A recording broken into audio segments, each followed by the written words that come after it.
nervous.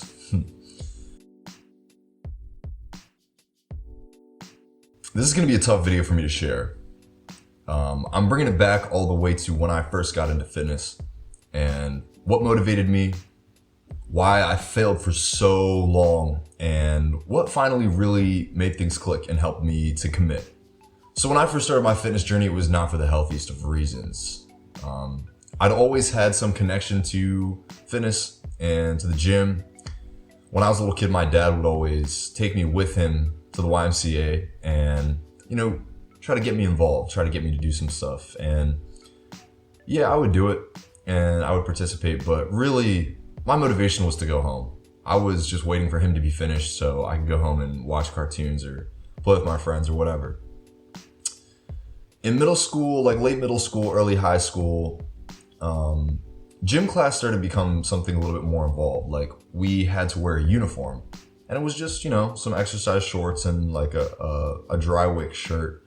But it involved going into a locker room, being around my peers and having to expose my physical body. And at that age, like when puberty started to like really kick in and people are comparing themselves probably more so than they do now, a little bit more raw, comparing themselves to their peers and their peers are doing the same thing, you become really self-conscious and you start to really analyze yourself and kind of judge yourself in comparison to other people. And at this time, I was always the skinny kid. I was always somebody that it was really hard for me to put on weight. It was really hard for me to, I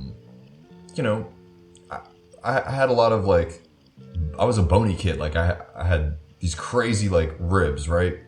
And I still do. And so when I'm, just starting to see what other people look like and other people are starting to see what I look like, I got bullied a lot for my body. Like I got bullied because of my ribs, especially, they stuck out so much. And it was really hard for me to be in a situation where I was constantly having to, expose myself essentially. What really started getting me to want to change was to avoid bullying. Like it wasn't a positive motivation. It was like, I want to change myself to be the ideal in somebody else's eyes. I don't want them to make fun of me anymore. I really started to do a lot of abs, all right? Like I would go home and do these ab workouts, right? And it's kind of funny thinking back on it, but then it was so negative. It was like such a negative headspace to be in that I was desperately trying to change myself. And first and foremost, abs is bullshit. Like ab exercises, my personal philosophy is that's a fucking waste of time. Don't be doing that. But I didn't know that as a kid. I didn't know what else to do. I was all right, I'm gonna change my body, so I need a six-pack. So I went on the internet, how do I get a six-pack? The thing about negative motivators is that they are completely unsustainable. So it was from a place of desperation that I was trying to change. And from a place of desperation that I was trying to do these workouts.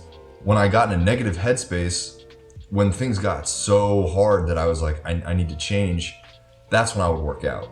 And if, the depression got to some extreme that I was tired and I was so full of self-hate essentially, I wouldn't work out. And so it was this weird balance of not feeling super good but not feeling super bad that I would work out. And when I was feeling super good, I would go do the things that I wanted to do, right? I would watch cartoons, I would go play with my friends. When I was feeling super bad, I would just be in this this super dark headspace of, not doing anything. I remember this time when I was just so full of anxiety and depression that I basically turned off the TV and I was just sitting there there's nothing that could fulfill me right now. There's nothing that I could do to feel fulfilled, to feel like I even want to live. When it came to exercising, I was not consistent at all. I was doing it so rarely and I was doing it from a place of desperation, like I said. The middle of high school was a really dark place for me. I had a lot of things happen early in my junior year that completely shifted my life and shifted my life for the worst, I would say. I needed some kind of outlet, and not out of any kind of deliberate searching, I ended up going to the gym pretty regularly. It was easy for me to go. I had the connection through my dad, and my parents were going to the gym pretty regularly, and so I just started going with them. And I didn't go because I wanted to really shift my physical body. I went because I needed something to do with my mind. I needed to just kind of mindlessly do something, take my thought off of all of this shit that was happening in my life.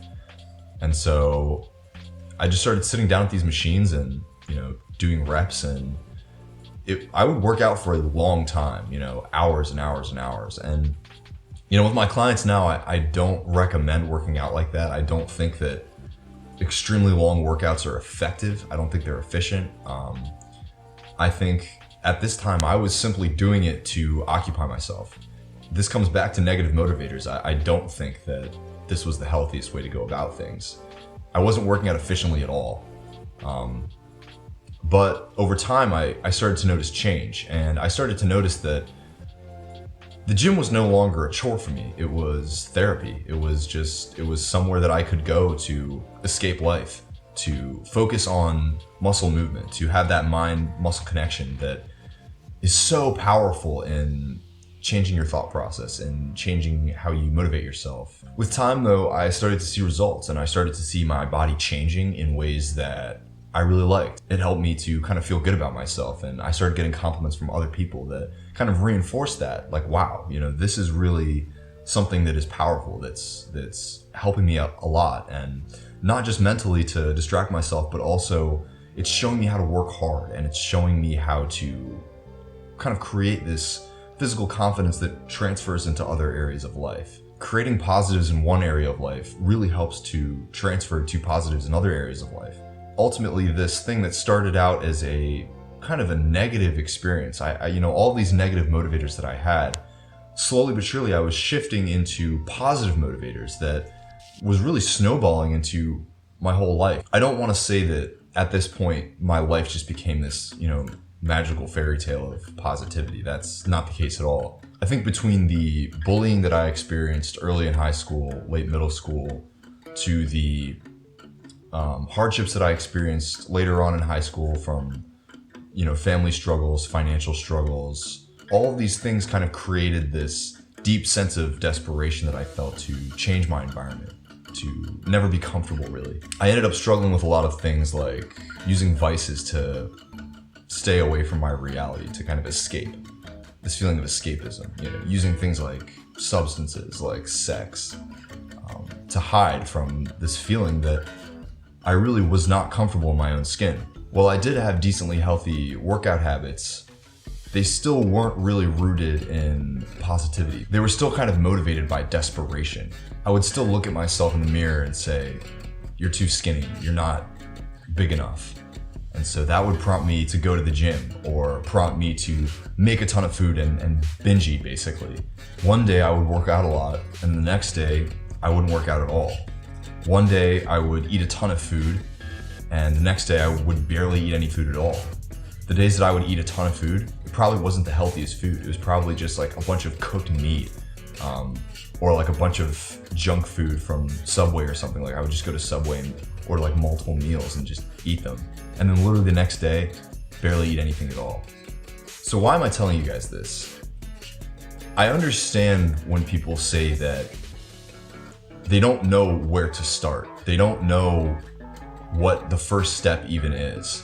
And they feel like a lot of the time when they start, they maybe work out for a week and they don't see results and they don't feel good about themselves and they stop. It's too difficult. It's too hard to, shift forward and really start making any kind of progress. I feel like I've been one of those people that has tried to take the first step 1,000 times. My motivations, what's made me feel a sense of accomplishment, like these reward systems, for so long have just been so fucked up. And while I feel like I've been on this journey for over 8 years at this point, it hasn't been even for the last 3 years that I've really been consistent, eating healthy, working out on a regular basis, and doing so from a perspective of, this is something that I do regularly. This is habit. This is something that really makes me feel good.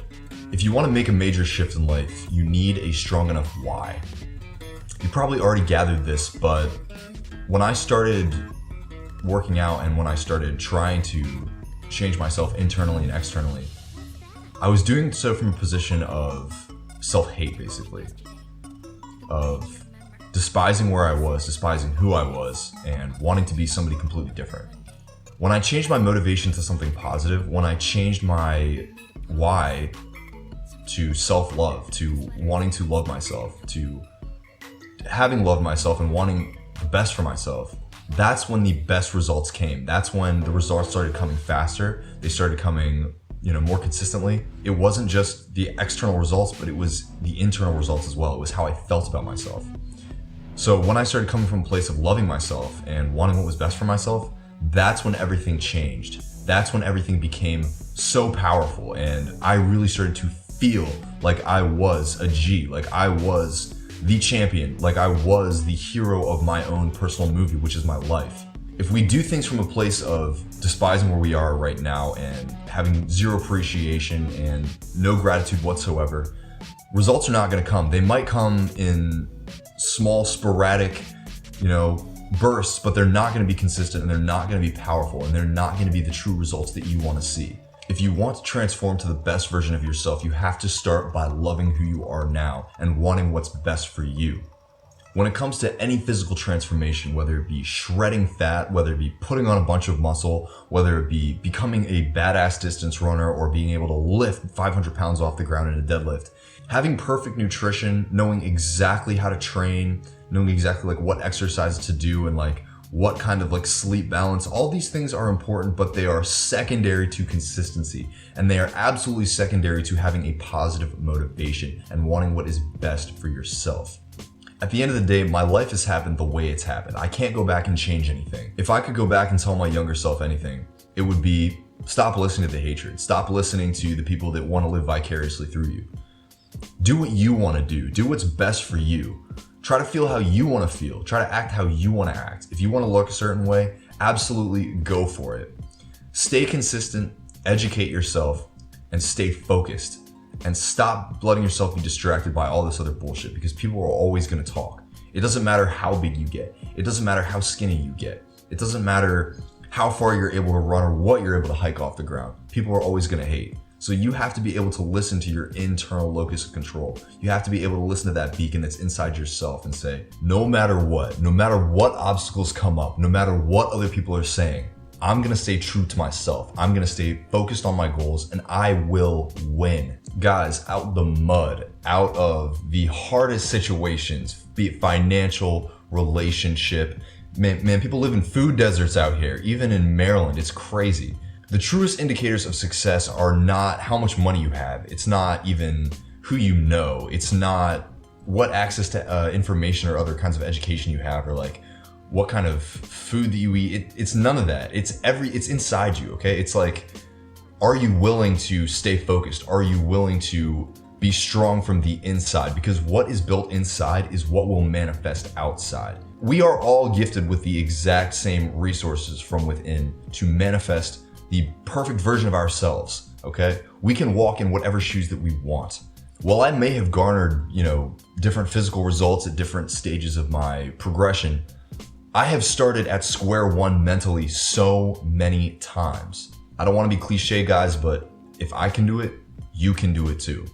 One of the other factors is I never had mentors. I never really had a group of people that were big into fitness like I was. Right? I was kind of a lone wolf for a very long time. And it wasn't until I really got to college that I started surrounding myself with other people that were really into lifting and really into physical fitness, that it was easier for me to motivate myself because I wanted to, stay with the group. I had that accountability, and that was really powerful for me. And recently that's even grown. I've had my own fitness coaches and people that have helped me to reach these next level goals that I'm always pushing, and I'm always reaching out to be a better version of myself. And again, it comes from a place of self-love. I know how hard it can be to feel like you are completely alone on this journey and you don't have people around you that are motivating you to be the best version of yourself. And so I'm creating a group, and it's going to be on Facebook, that's basically just people that want to make change and they want to progress. I don't care if you are an elite bodybuilder that you just want to put on a couple more pounds, or you want to shred a little bit more, if you're like a distance runner, you know, you're trying to get to 100 miles, or you're just brand spanking new and you want some people around you to feel like they're pushing you and they can answer your questions. You know, I want this group to be a wide array of experiences. You know, anybody can help each other, and it really comes from the place of, are you willing to see others succeed? And if you can see the success in others, that helps to motivate you. Okay, so if that's something that's interesting to you, if you're somebody that really wants to transform, if you're somebody that really wants that accountability and that feeling of community, this is definitely for you. Please shoot me a message and I'd be happy to add you, and we would be happy to have you. A lot of these stories that I've shared with you today are things that I don't think I've ever told anybody. So if that's something you've appreciated, please give me a like, shoot me a DM if you have any questions, or you just want to say thank you or whatever. I love hearing from you guys. It's always a pleasure. And until next time, bye-bye.